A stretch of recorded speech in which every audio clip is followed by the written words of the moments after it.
Hello, and welcome to Candidates Up Front. This is a public interest election program of Berks Community Television and the League of Women Voters of Berks County. I'm Judith Cranus. Our May 20th municipal primary election is fast approaching. Democrats and Republicans will select their candidates for judges, school directors, and township, borough, and city officials. This is the election where Democrats and Republicans choose the candidates who will represent them on the November ballot. However, when there is a question on the ballot, as there is in the Kutztown School District, all registered voters in that district vote on the question. It's not just Democrats and Republicans. Any registered voter should come and vote. To check your voting status, you can go online to vote.pa.gov. And that is the official state Pennsylvania website. It's a government site, very safe.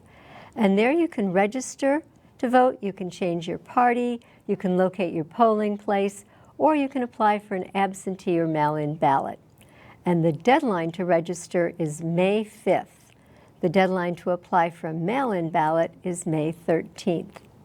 Now, the League, in its part, is interviewing those candidates who want to be interviewed in the contested races.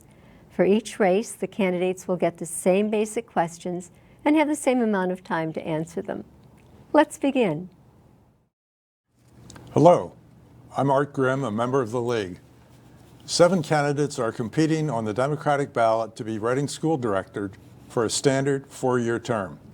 They are Paige M. Brookins, Robin Kostenbader-Jacobson, Migdalia Garcia, M. Amelia Portez, Yahira Stone, Jonathan Tanelko, and Patricia Wright. You may vote for 4. And there are 2 vacancies on the school board, creating 2 2-year terms. 4 candidates are on the Democratic ballot. They are Paige M. Brookins, Chantel Hector, Nick Philippides, and Yahira Stone. You may vote for 2. School directors govern the school district. They set policy, establish curricula, adopt a budget, and determine the tax rate necessary to support it. They select the superintendent and approve appointments of staff. About half the board is elected at each municipal election. They serve part-time, and they are not paid for their work. Each candidate's views are their own and not those of the League or BCTV. It's my pleasure today to conduct this interview with Robin Bader-Jacobson. Robin, welcome. Please tell our viewers about yourself and why you're running. First of all, thank you, Judge. I'm absolutely thrilled that you are interviewing me. I wasn't expecting it. Judge Grimm plays a big role in my education in growing up and going to Reading High. So the question why I'm running, I served for 8 years. 6 of those years I was leadership, either president or vice president. Went in at a time when the state was on the verge of taking over financially, especially. And it was indeed an education in itself. I feel that the board that existed then, as it does now, really dug in and did what we had to do. So bottom line is education is my passion. I believe that it is the root of everything, the basis of everything that offers and gives opportunities to so many people, children, as they're growing and learning. Sure. So if you would, tell us how your background prepares you to be a school director. What experience do you have serving on boards, and I know the school board obviously is one of them, that make budget and policy decisions? I currently serve as for the last several years on the YMCA board of Reading and Berks County. There's a number of boards that I have served on throughout the years, and I've been around for a little while now, and I really feel strongly as a member of the community. Sometimes I see things I don't like, and I talk about them, I complain about them, and then I question myself, what do I need to do to make that change? I, for experience, have had very diverse background, and again, I thank my education at the Reading School District. And I've said this to you privately, I've written it publicly. You had a lot to do with my deciding to go to college. No one in my family had gone, my immediate family. And when you came in as a young lawyer with Merv Heller into my POD class, Mr. Spickler, some people might remember that teacher's name, and talked to our class several times in a row, it really moved me to want to go to college. And I believe that I created a background in education for myself and knowledge that allowed me so many opportunities. I ran Junior Achievement. My direct connection to education was Junior Achievement as the CEO for 11 years, Sure. teaching kids how business works. Yeah, that's great. In your view, what are the top needs of the Reading School District? Well, there's a number of needs. I think it's always, I'm very concerned about federal government at this time when we're looking at DEI. I know that we really dug into and have done, I think, remarkable things when it comes to safety in trying to keep our faculty, our staff, and our students safe in our buildings, looking at today's society. Importance also curriculum for all of our students, and making sure when I first got on the board, every building was seemingly doing something else. So all the fifth grades weren't studying the same book necessarily, et cetera, throughout. And that was something that really was turned around under Dr. Mumine and the Board of Directors, and as well as with Jen Murray, the current superintendent. That was really her MO, was curriculum. And so that remains important, and certainly that students have the opportunities to read and learn what we're able to provide for them. That's great. So in terms of addressing different needs of the students, what are your views on addressing the needs of English as a second language, special education, low income, different ethnicities, and race and gender equity? An easy question for you. Yes, that's a really packed question, because we experience all of that here in our urban community, our urban environment. I think the school has really been a great community partner in serving our children and families. All of our schools, all buildings, 19 of them, have a Knight's Closet, which is where people can donate items of clothing, toiletries, things for children to go in that they can pick out and need, that they need and can pick out, take home and use. Our ESL program is one of the best in the state. When one of our assistant superintendents was in charge of that department, she was going all over the Commonwealth and talking to other districts in the state about how she did it and how it operated. And actually, I teach English as a second language as well to adult students at BTI, and I use a lot of the fundamentals that Wanda put in place. And so, of course, continuing that. Those are the things that concern me the most, being on top of DEI, providing language so there isn't that break, that lack of communication. Okay. So I'd like to hear what your views are on how social studies and language arts are taught in schools. And a question along those lines, should we ban or restrict access to books or speakers in response to parent objections? Well, I'll start first with parent objections. I think everybody should be heard and listened to. To me, it's two different things.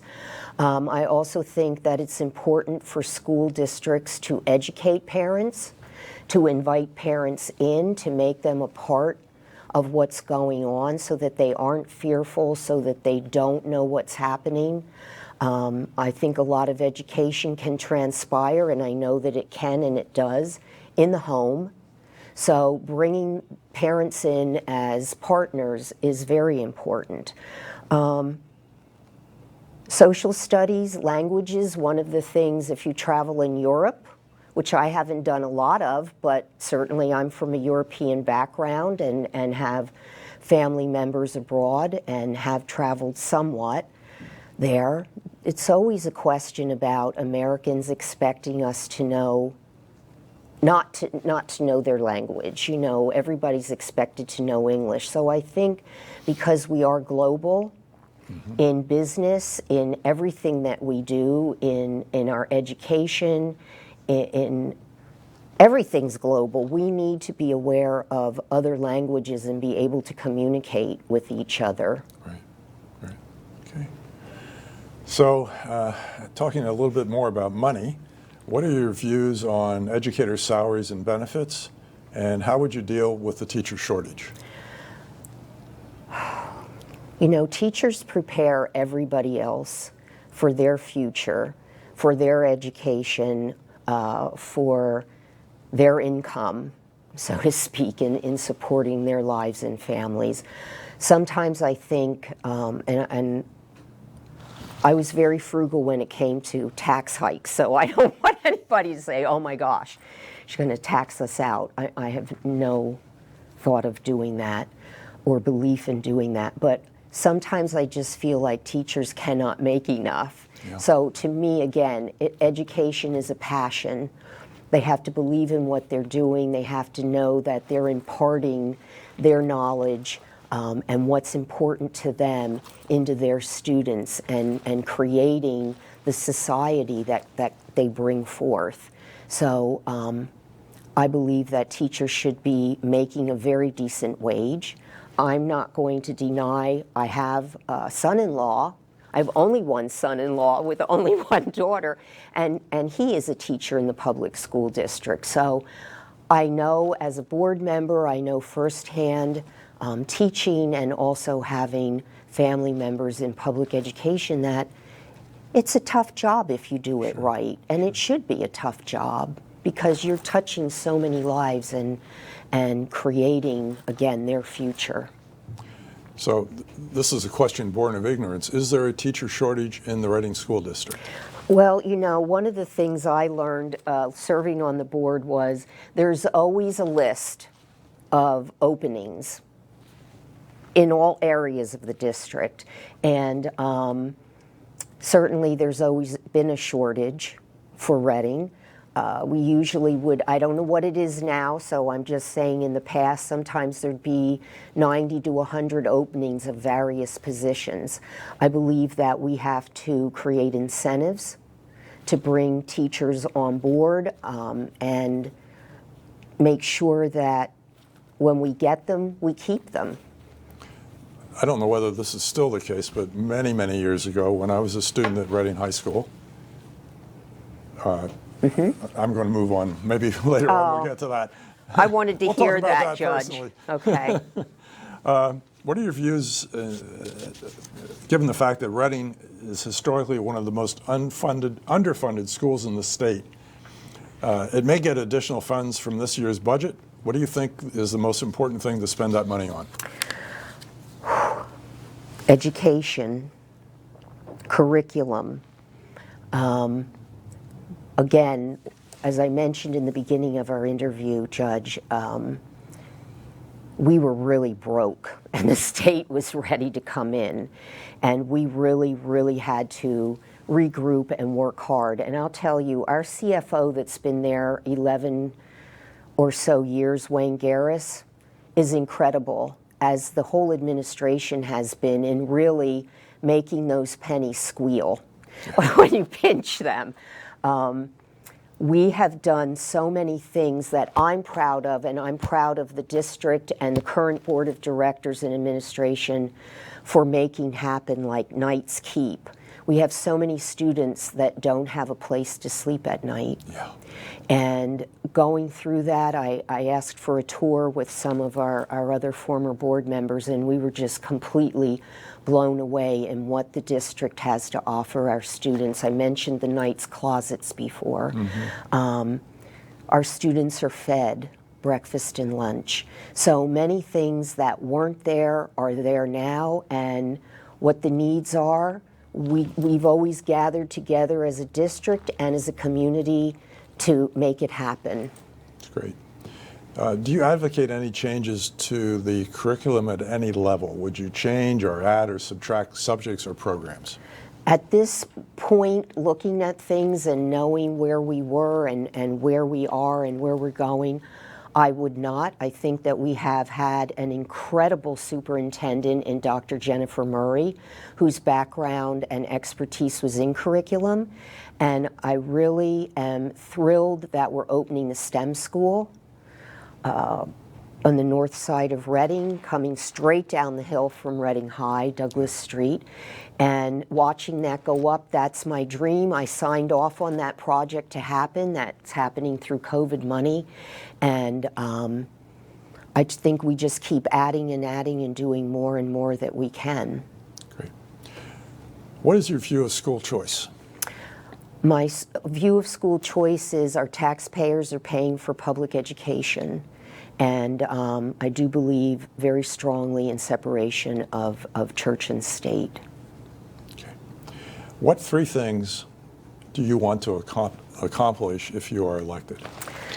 Okay, so I have a number of things, but I can get them down to three, I believe, if I can find my notes quickly.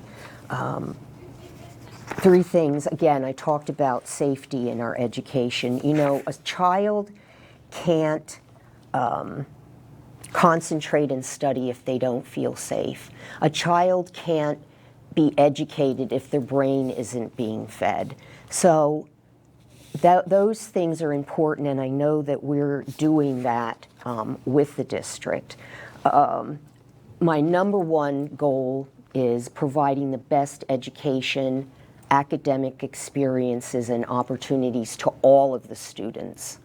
Again, looking at DEI, looking at the entire district and in our urban community. I remain committed to DEI. I don't know what that means in the big picture with the federal government at that time, but I personally remain dedicated to that. I want to see that ensure that the district continues to staff the best and the brightest educators that we can bring into our district. That's three, but I'm giving you a four. And again, I want to brace and prepare for the national government's dissolution of the Department of Education. Robin, would you share with us a little bit more about what you do in your spare time, if there is such a thing in your world, your non-working time? That made me laugh. Well, I didn't mention earlier, I do a BCTV show here in the studio. Can't even think of the name of it now. I've been doing it for about 12 years now. But so I am a volunteer for BCTV. I teach adjunct, as I've done for over 30 years, in technical colleges. I worked for Pace Institute, Rhoda, Dersh at one time, and for BTI. And I teach English as a second language. I've taught a lot of business courses. I love teaching. I love imparting. Again, education is my passion. I love imparting knowledge and experience. I also have currently my own business. I am a certified business and life coach. And again, helping navigate people through things that they want to do and want to become. And I love doing that.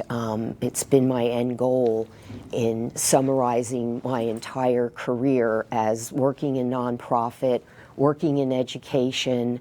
And again, I've been blessed because of where I started originally with the Reading School District. I'm very appreciative of the district. That's great.